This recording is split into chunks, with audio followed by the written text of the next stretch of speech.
नमस्कार दोस्तों, मैं प्रशांत सिंह आप सभी का हार्दिक स्वागत और अभिनंदन करता हूं। सबसे पहले तो मेरे इस प्रयास को, मेरी इस शुरुआत को आप सभी का आशीर्वाद देने के लिए, आप सभी का साथ देने के लिए मेरी तरफ से बहुत बहुत हृदय से धन्यवाद। आपके शुभाशीषों और सस्नेहों से मैं अपनी इस यात्रा को आगे जारी रख पाऊँगा और उम्मीद है कि हम सब इस यात्रा को बखूबी तय करते रहेंगे। तो आज मैं बताना चाहूँगा कि आपसे हमारा एजेंडा क्या होगा, हमारी रणनीति क्या होगी कि हम किस प्रकार आगे बढ़ें। तो सबसे पहले, जैसा कि मैंने पिछले अपने सत्र में बताया था कि हम इतिहास विषय की शुरुआत करेंगे। और इतिहास विषय में जैसा कि सभी परिचित हैं कि चाहें तो हम इतिहास को मोटा मोटा 4 खंडों में बांट सकते हैं अध्ययन के दृष्टिकोण से। प्राचीन इतिहास, मध्यकालीन इतिहास, आधुनिक भारत का इतिहास और विश्व इतिहास। तो वैसे तो या तो हम विश्व इतिहास से प्रारंभ करें अपनी परिचर्चा, या तो प्राचीन भारत के इतिहास से प्रारंभ करें। लेकिन समय की आवश्यकता को महसूस करते हुए जहाँ तक मेरा मानना है कि मुझे मध्यकालीन भारत से आप सभी के साथ एक चर्चा का माहौल शुरू करना चाहिए, क्योंकि आज के समय में देखा जाए तो धार्मिक विद्वेष, आपसी दूरियाँ, धार्मिक अलगाव बहुत ज़्यादा बढ़ गए हैं और सामाजिक सहृदयता की कमी नज़र आती है। हमारा भारतीय समाज जिस सामाजिक संस्कृति के लिए, जिस कंपोजिट कल्चर के लिए जाना जाता था, शायद वो कहीं आग क्षीण होता नज़र आ रहा है और इसमें गलती हर पक्ष की है। तो हम बस मध्यकालीन भारत इतिहास से चर्चा प्रारंभ करने का मेरा उद्देश्य बस इतना ही है कि हम अपने मध्यकालीन भारत के इतिहास को ठीक से जानें, निरपेक्ष नज़रिए से जानें और बिना पूर्वाग्रहों के जानें। हमारे मन में, हमारी परवरिश में, हमारे समाज में, हमारे आसपास जो चीज़ें चलती हैं उनसे देख करके हम जो पूर्वाग्रह बिठा लेते हैं उससे परे होकर हम अपने समाज को समझें, अपने इतिहास को समझें। और इतिहास को समझते समय इन पूर्वाग्रहों को दूर करने की महती आवश्यकता होती है। तो इसी संदर्भ में चाहूँगा कि आप सभी साथ दें और सुझाव हर प्रकार से आमंत्रित हैं, आलोचनाएं आमंत्रित हैं। तो वैसे तो हम सभी ने मध्यकालीन भारत का इतिहास किसी न किसी स्वरूप में पढ़ ही रखा है। हम सभी जानते हैं कि मोटा मोटा मध्यकालीन भारतीय इतिहास को 1191 ईस्वी यानी कि तराइन के प्रथम युद्ध से शुरू करके और लगभग मान सकते हैं 1757 ईस्वी यानी कि प्लासी के युद्ध तक माना जाता है। लेकिन इतिहासकारों के अद्यतन दृष्टिकोण के अनुसार, अपडेटेड जो उनका दृष्टिकोण है उसके अनुसार माना जाता है कि वो कहते हैं कि अगर हमें मध्यकालीन भारत के इतिहास को समझना है तो हमें इसके पीछे 400 साल पहले जाना होगा, 400-500 साल पहले, और हमें समझना होगा कि किस प्रकार से इस्लाम शक्ति का उदय हुआ, किस प्रकार से उसका दुनिया के हर देश में प्रसार हुआ और किस प्रकार दुनिया के हर देशों में प्रसार होने के साथ ही भारत में आ करके उसका स्वरूप बदल गया। इसका मैं जरा सा एग्जाम्पल देना चाहूँ तो आप इस बात से समझ सकते हैं कि इस्लाम का जो स्वरूप हमें भारत और दक्षिण एशिया में देखने को मिलता है वो स्वरूप हमें अरब क्षेत्र में, अरब प्रायद्वीप में देखने को नहीं मिलता है। तो इन सभी यात्राओं को हम क्रमानुसार समझेंगे।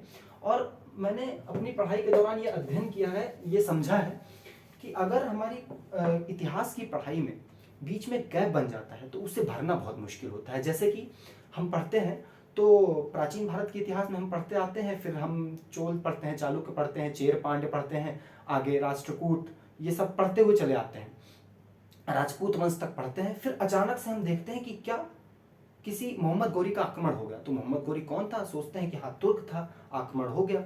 लेकिन जो बीच में गैप है हमारे दिमाग में कि मोहम्मद गोरी था कौन, कौन सी जनजाति से आया, कौन से क्षेत्र से आया, इस्लाम ने 500 साल में इतनी प्रगति कैसे की कि वो वैश्विक साम्राज्य के सपने देखने लगा, साम्राज्य के वैश्वीकरण, इसका भी मैं पूरा विश्लेषण करके आपके साथ चर्चा करूंगा कि वैश्वीकरण इस्लाम के संदर्भ में धर्म का वैश्वीकरण क्या था।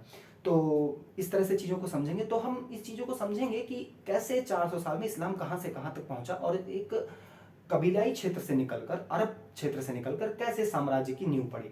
तो वो जो गैप है वो हम भरने का पहले प्रयास करेंगे। इसके बाद हम जब मोहम्मद गौरी को भारत में आक्रमण जब हो जाएगा मोहम्मद गौरी का, उसके बाद से हम साम्राज्य अनुसार आगे चीज़ों को बढ़ाएंगे। तो सबसे पहले तो हम ये देखेंगे कि ये जो अरब क्षेत्र है,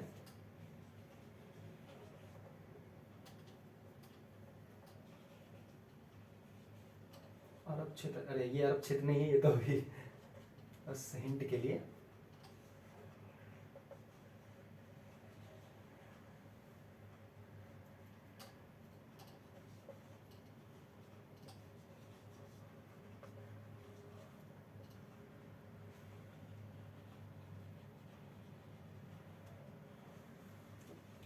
तो जहाँ तक आप संदर्भ समझ पा रहे होंगे कि मैं मानचित्र में क्या दर्शाने का प्रयास कर रहा हूँ।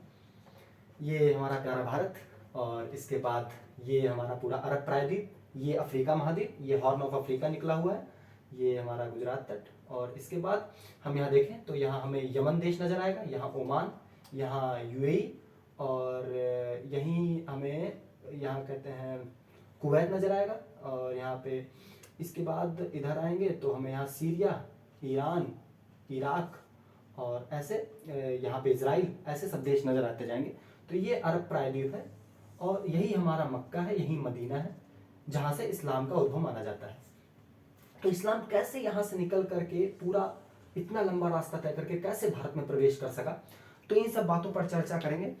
और इसके बाद फिर हम देखते हैं कि अरब जो शक्ति है, जो अरब की मुस्लिम शक्ति है, उसने कैसे हिंदुस्तान के सिंध क्षेत्र पर, इस क्षेत्र पर अपना आधिपत्य जमाया, और इसी संदर्भ में मोहम्मद बिन कासिम की चर्चा होगी।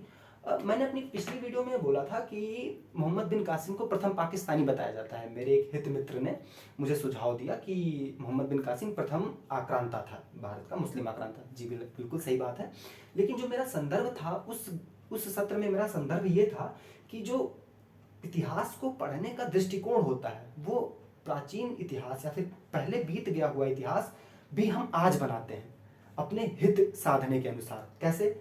भारत राष्ट्रवादी इतिहास भारत के संदर्भ में बनाएगा, इंग्लैंड अपना राष्ट्रवादी इतिहास इंग्लैंड के संदर्भ में बनाएगा।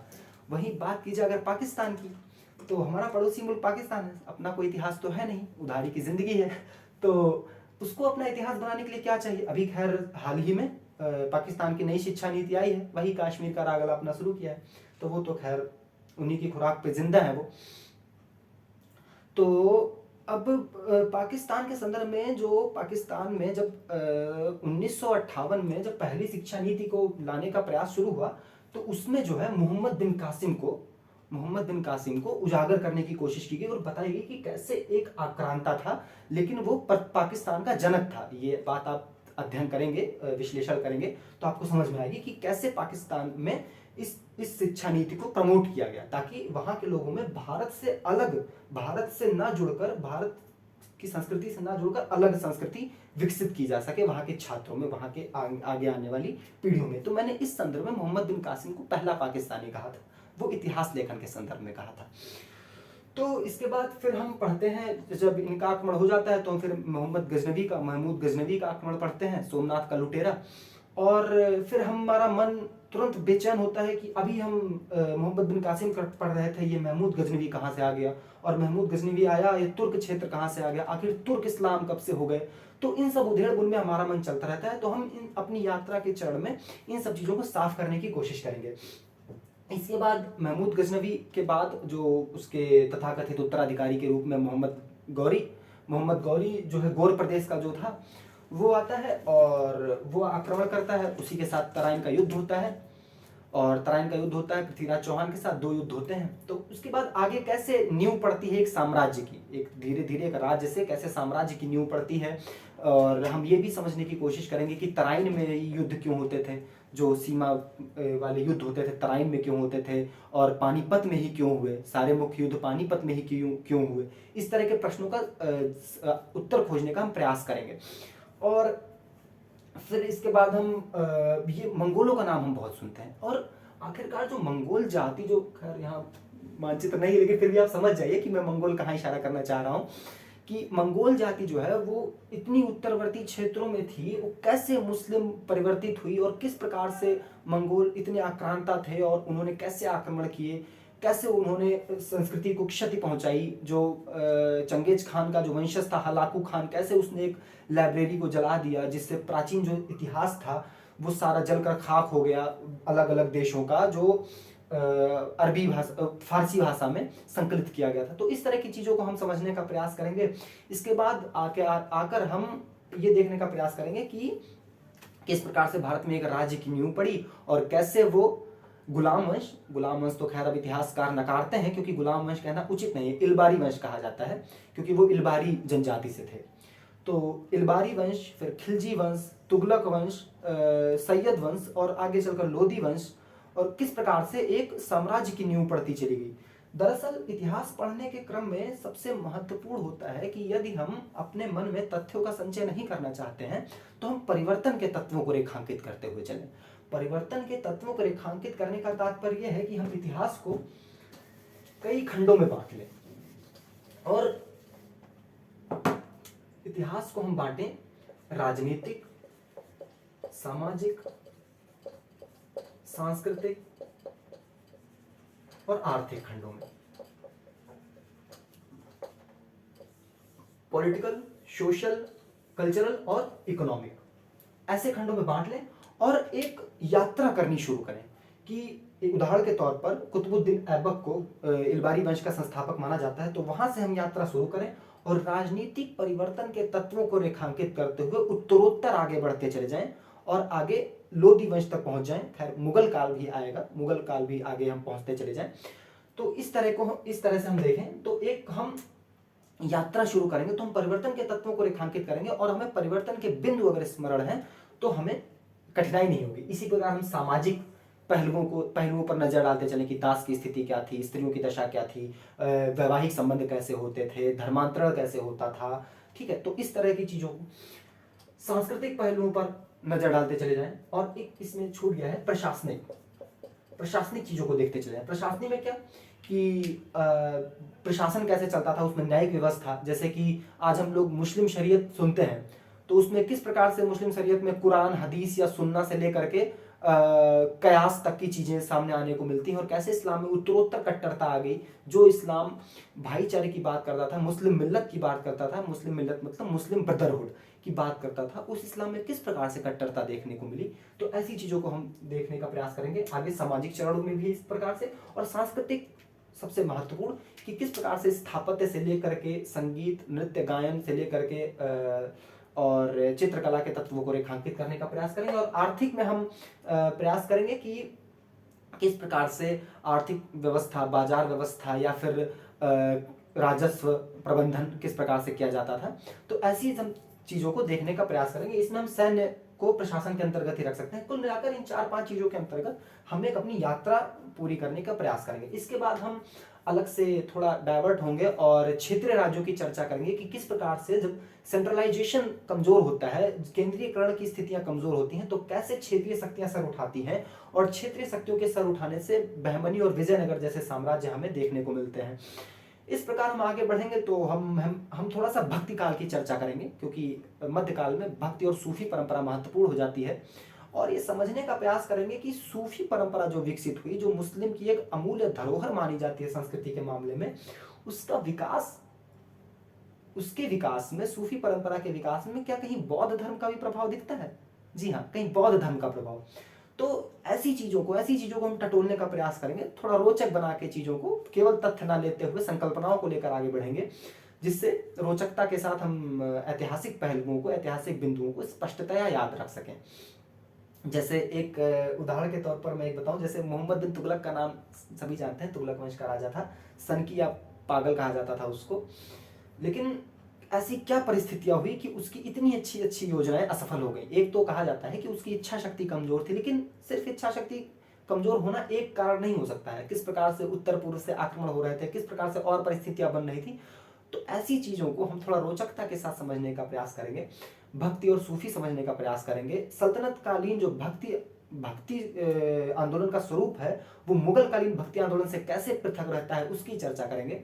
कुल मिलाकर हम प्रयास करेंगे कि हम अपने अतीत में जाकर, मध्यकालीन अतीत में जाकर, जो गंगा जमुनी तहजीब है, जो हमारी समन्वित संस्कृति है, जो हमारा कंपोजिट कल्चर है, उसको टटोलने का प्रयास करें, उसको जानने का प्रयास करें और भारतीय इतिहास को सिर्फ प्राचीन भारत का इतिहास और मध्यकालीन इतिहास को विदेशियों का इतिहास न दर्शाएं। ये हम सभी का इतिहास है, हम सभी की विरासत है और उस पर गौरवान्वित हों, उसको साथ लेकर चलें, क्योंकि बात यह है कि बंगाल विभाजन 1905 आधुनिक भारत के इतिहास में बंगाल विभाजन से जिस प्रकार अंग्रेजों ने हिंदू मुस्लिम के बीच में फूट डालकर आगे उत्तरोत्तर चीजों को आगे बढ़ाया और पार्लियामेंटो सुधार में किस प्रकार से सांप्रदायिक निर्वाचन पद्धति को बढ़ावा दिया और आगे किस प्रकार से दूरियां बढ़ती चली गई और दो कहते हैं एक्सट्रीम विचारधाराएं, अतिवादी विचारधाराएं सामने आई और किस प्रकार से वो चीजें आकर विभाजन की कसौटी तक पहुंच गई। और क्या वैसी ही परिस्थितियां आज राजनीतिक परिप्रेक्ष्य में बनती चली जा रही हैं? क्या हम दिलों के माध्यम, खैर वैसी परिस्थितियां कहना तो बहुत अतिवादी विचारधारा हो जाएगी, वैसी परिस्थितियां तो कदापि नहीं हो सकती। हम अभी भी बहुत प्रेम और बहुत सद्भाव से रहते हैं, हमारा अपना समाज बहुत घुला मिला और मिलनसार है, लेकिन क्या हमारे दिलों में जो दूरियां हैं वो क्या बढ़ती जा रही हैं? क्या हमें उस खाई को पाटने का प्रयास करना है? क्या हमें ये नहीं देखना है कि जहां हम अपने भारत के इतिहास में अगर हम अब्दुल कलाम का योगदान हटा देंगे तो कितनी बड़ी क्षति हो जाएगी? भारत के इतिहास में अगर हम मुगल स्थापत्य को हटा देंगे तो हमें कितनी बड़ी क्षति हो जाएगी? भारतीय इतिहास में अगर हम मोहम्मद रफ़ी के गानों को हटा देंगे तो हमें कितनी बड़ी क्षति हो जाएगी?